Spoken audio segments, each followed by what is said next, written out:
What happens when a duchess steps onto the View thinking she can reshape public perception? You won't believe how it unfolds when Meghan Markle joins the panel for what was supposed to be a standard promotional appearance. What began as a cordial exchange quickly escalated into one of the most intense moments in daytime television history, culminating in a bold move by Joy Behar that left audiences stunned. Before we dive into the full story, make sure to hit that subscribe button and drop a comment below. This is something you'll want to talk about. The Hot Topics table buzzed with energy as the cameras rolled on what producers had billed as a special episode. Meghan Markle, wearing a polished cream blazer, likely worth more than a typical month's rent, took her seat with that familiar headline-making smile. The studio audience could feel the tension building. Despite signs forbidding it, phones were already out, recording in anticipation of something big. Joy Behar, known for skipping small talk, leaned forward with that unmistakable gleam in her eye, a sign regular viewers recognize. "So, Meghan, we'll get to your latest ventures in a moment," she began, "but first, there's something I've been meaning to ask." Meghan's smile briefly faltered as she instinctively gripped the chair's armrests. Whoopi Goldberg shot Joy a warning glance, but the question was already in the air. "You've spoken openly about your struggles with the royal family," Joy said. "But some people think you're presenting yourself as a victim while still benefiting from royal ties. What do you say to those who argue you can't have it both ways?" The studio fell silent. You could almost hear everyone hold their breath. Meghan responded quickly, her posture straightening as her training took over. "Joy, I think it's crucial to recognize that sharing your experience isn't about being a victim. When you've lived through what I have, staying silent just adds to the problem." Her voice carried a calm, composed strength, something viewers had come to expect in her interviews. But Joy pressed further. "Sharing your truth is one thing. But when it seems to shift depending on which outlet you're speaking to, people notice." The atmosphere chilled. Sunny Hostin adjusted in her seat, while Sarah Haynes's eyes moved rapidly between the two women, as if caught in a verbal ping-pong match. Meghan's smile tightened. "I'm not sure what you mean by shifting truth. My story has remained consistent." But there was a noticeable edge in her tone now. Joy didn't hesitate.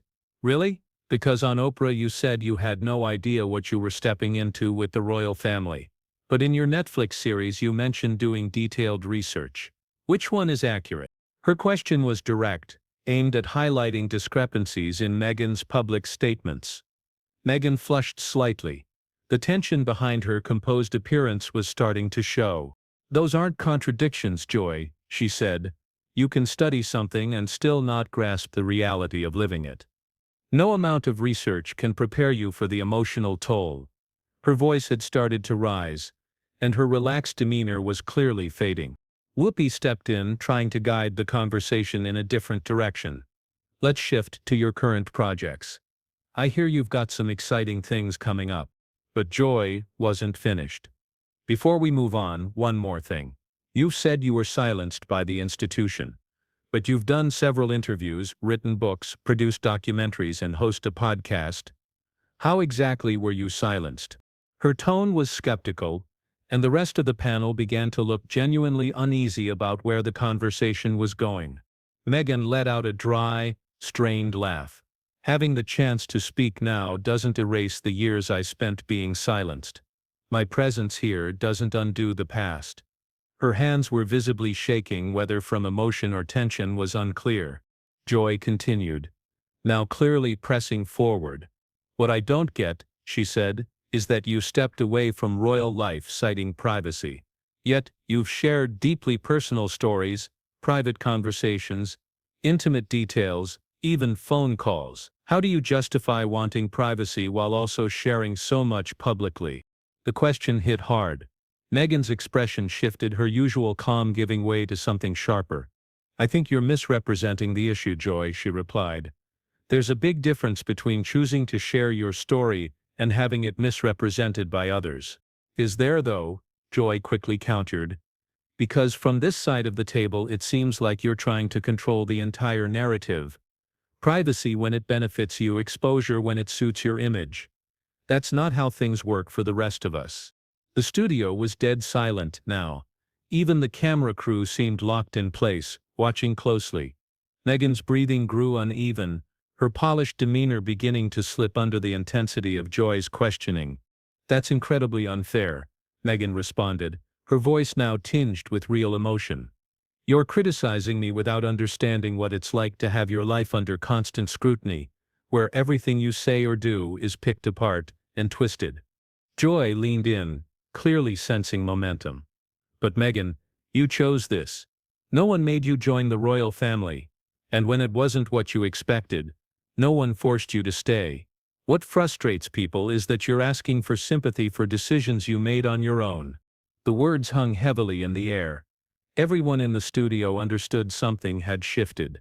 Meghan's face had turned pale, except for two bright patches of color on her cheeks. Her hands were clenched tightly in her lap, knuckles white. "I can't believe you just said that," she whispered, her voice low but intense. The other co-hosts now looked genuinely uneasy. What had begun as a hard interview had clearly gone beyond that.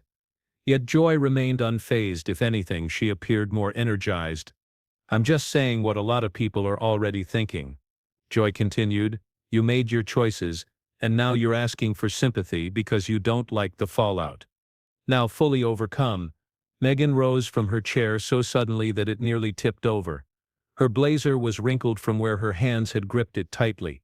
"How dare you dismiss what I've been through," she said, her voice cracking with raw anger. "You have no idea what I and my family endured." The audience gasped. This was not the composed Meghan the public usually saw. This was unfiltered emotion. Even the veteran co-hosts appeared shocked by her reaction. Joy, however, didn't back down. "So we're pulling the trauma card again," she said. "Millions of people deal with real trauma every day, losing jobs, homes, loved ones. You lived in a palace and struggled with bad press." "Bad press?"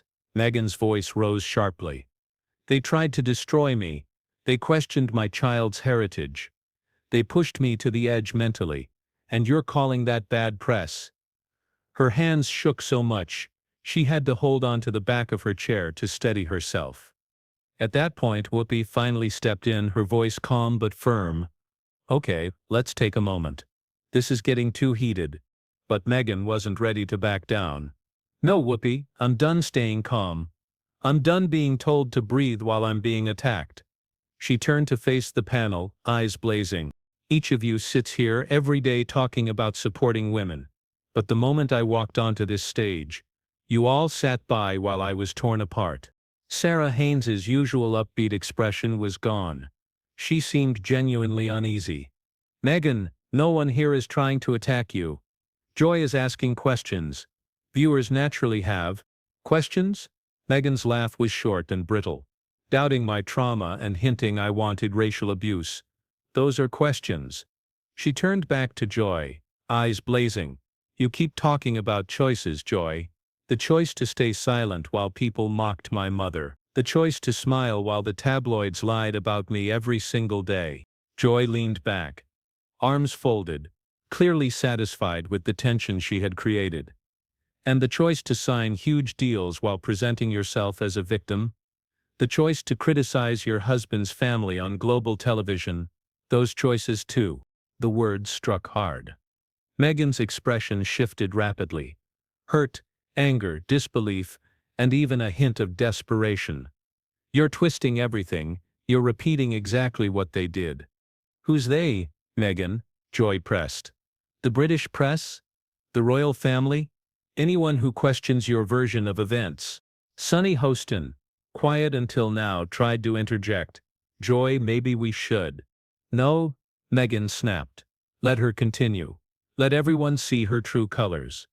She pointed straight at Joy. "You're no different from the tabloids. I was invited here to discuss my work, and instead I'm ambushed." Joy arched an eyebrow. "Ambush? Meghan, this is journalism, something you might not recognize if you're used to soft interviews where everyone praises you." The comment stung. Meghan's face went pale with anger. "Don't patronize me. I've faced tougher interviews than you'd think. At least some of those reporters tried to maintain professional standards. Professional standards. Joy stood as well, the exchange now spiraling. Let's talk integrity. How about not criticizing your in-laws on primetime TV? How about not bringing up race every time someone critiques you? Silence swept the studio. Joy had crossed an obvious line. Meghan's expression hardened into something cold. "Did you just claim I play the race card?" she asked, voice low yet intense. Even Joy seemed to sense she had gone too far, but refused to retreat. "If it fits, Meghan. Race appears in every interview and documentary you do. When does it stop being about justice and start becoming deflection?" Meghan paused, then spoke in a calm but lethal tone. "Deflection? Perhaps we should review your own record on race, Joy. Shall we revisit comments you've made about black women, or does that make you uneasy?" Joy's eyes widened. The co-hosts exchanged worried looks, realizing the conversation was heading into dangerous territory. "I have never," Joy began, but Meghan cut in. "Never joked about black women's hair. Never downplayed bias in Hollywood. Never laughed at racially insensitive jokes. Your history is well documented." Joy flushed with both anger and embarrassment. "Context matters. Comedy is what, Joy? A license to be offensive?" Meghan countered. "That's exactly the kind of excuse you accused me of using." The momentum had shifted. Joy, once in control, now looked unsettled. "You're pulling statements out of context and fitting them into your narrative, as usual." "There it is again," Meghan said, voice rising. "Whenever I defend myself, you call it spin. Whenever I speak about my experience, it's a card. Tell me, Joy, what proof would convince you my experiences are genuine? What evidence is enough?" Joy searched for a response, her quick wit faltering under Meghan's intensity. "I never said your experiences weren't real. You said I was seeking pity, that I chose my trauma, that I profit from my pain," Meghan fired back. "Then when I answered, you accused me of using race to deflect. So which is it?" The tension in the studio was palpable. Crew members had stopped working, fully absorbed in the confrontation. This was no longer routine television. It had become a raw, high-stakes exchange where both voices fought to be heard. Joy made one final attempt to push back. "What I'm saying is, you entered the royal family fully aware of what it entailed. And when it didn't go as planned, you walked away and criticized everyone on your way out. Now you expect praise for it?" Meghan appeared visibly shaken. She instinctively touched her throat, momentarily looking unsteady. The room fell silent as the entire studio waited to see what she would do next. Then her demeanor shifted. The vulnerability disappeared, replaced with calm resolve. She straightened her posture, brushed away a tear, and looked directly at Joy, her tone firm and measured. "You want to talk about burning things down, Joy? Let's talk about what you've destroyed: your credibility, your reputation, and any claim to integrity." She stepped toward the hot topics table. Joy leaned back slightly. "You present yourself as an advocate for women, but the moment a woman walks in who challenges you, you tear her down. You've just shown everyone exactly who you are." Meghan's words were deliberate, sharp and focused. Joy began to respond, but Meghan raised her hand. "I'm not done. You accuse me of acting like a victim, but what you've displayed here is a performance of cruelty, of envy, of exactly the kind of toxic behavior I left behind, only to find it here again." The other hosts remained frozen. Whoopi looked deeply uncomfortable. Sarah was visibly tense. Sunny's eyes welled with tears. But Meghan continued. "You know what the royal family taught me? That bullies don't always shout. Sometimes they smile. And that the only way to deal with them is to confront them directly." She stood tall across from Joy, her tone unwavering. Joy, now pale, attempted to de-escalate. "Meghan, you might be overreacting." "Overreacting?" Meghan replied, her voice flat. "You've spent the last 20 minutes trying to discredit me on national TV, challenging my trauma, invalidating my experience, and suggesting I profit from my pain. If anyone's overreacting, Joy, it's you." She turned to the camera, transitioning seamlessly into composed delivery. I came here to discuss my work, my foundation, and the impact we're working to create. Instead, I've been met with targeted hostility designed to undermine and silence me. Joy finally stood, regaining her voice. No one's silencing you, we're just asking honest questions. Meghan turned back, her expression fierce. Joy instinctively stepped back. Honest questions? Let me be clear. You're angry because someone younger, more accomplished, and more relevant is here. That's the truth. There was a visible reaction from the audience. Crew members exchanged glances, sensing the weight of what was unfolding. You're intimidated by me, because I stand for things you can't claim. I married a prince. I lived in a palace. I had global influence. And yes, I walked away, but on my terms.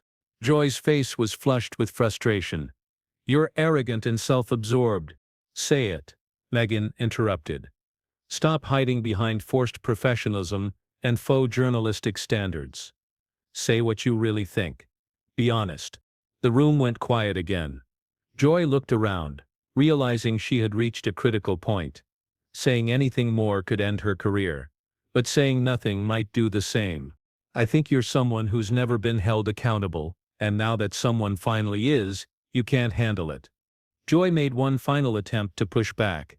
What I'm saying is, you entered the royal family fully aware of what it involved. And when it didn't go your way, you chose to walk away, and now you expect praise for that. The comment clearly landed hard. Meghan appeared momentarily stunned, her hand moving to her throat, as if catching her breath. The studio fell into silence, the atmosphere tense as everyone waited to see what would follow. Then Meghan's demeanor changed. Her look of hurt gave way to something firmer. She squared her shoulders, wiped her eyes, and when she looked up, there was a new resolve in her expression. You want to talk about destruction, Joy? She said, voice steady, firm. Let's talk about what you've damaged. Your credibility, your standing, and your sense of basic decency. She stepped toward the hot topics table, causing Joy to lean back slightly. You come on this show claiming to stand for women's rights, but the moment a woman challenges your position, you try to tear her down. Today, you've made it clear who you really are.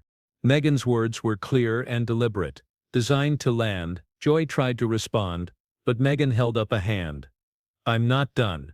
You say I act like a victim, but what you've done here is perform hostility, envy, and the same toxic behavior I experienced before, just in a different setting. The other hosts remained quiet, unsure how to step in. Whoopi appeared deeply uncomfortable. Sarah was visibly tense. Sunny had tears in her eyes. Meghan continued. You want to know what the royal family taught me? That bullies can appear in many forms. Sometimes, they smile while they undermine you. And I've learned that the only way to deal with bullies is to call them out. She now stood firmly across from Joy, her tone unwavering. Joy's face had turned pale. Meghan, I think you're overreacting. Overreacting, Meghan replied with a flat laugh. You've just spent 20 minutes attacking my character on national television, dismissing my trauma, invalidating my story, and accusing me of profiting off my pain. If anyone is overreacting, Joy, it's not me. Turning toward the camera, Meghan's tone became calm and polished, tapping into her experience with public speaking. I came here to discuss my work, my foundation, and efforts toward positive change. Instead, I walked into a planned attack meant to discredit me. Joy finally stood, finding her voice again. No one's trying to silence you. We just want honest answers. Meghan turned sharply, meeting Joy's eyes. Her expression was firm and Joy stepped back instinctively. Honest answers? You want the truth? Here it is. You're resentful and bitter. You can't stand that someone younger, accomplished and more visible is sitting in your space. The studio reacted audibly. Crew members looked around in disbelief. Everyone knew the discussion had entered risky territory for both women. You feel threatened because I represent what you never could. Meghan continued. Yes, I married a prince. I lived in a palace. I had global reach. And I gave that up. Not because I had to, but because I chose to. Joy's face flushed red with frustration. You're arrogant and completely self-centered. Oh really? What am I? Joy, say it. Stop hiding behind your version of journalism, and this claim of honesty. Be upfront. Tell everyone what you truly think of me. The studio grew still. Joy looked around, aware she was cornered. Saying more could ruin her professionally, staying quiet could do the same. I think you're someone who's never had to answer for anything, and now that someone is finally challenging you, you don't know how to handle it.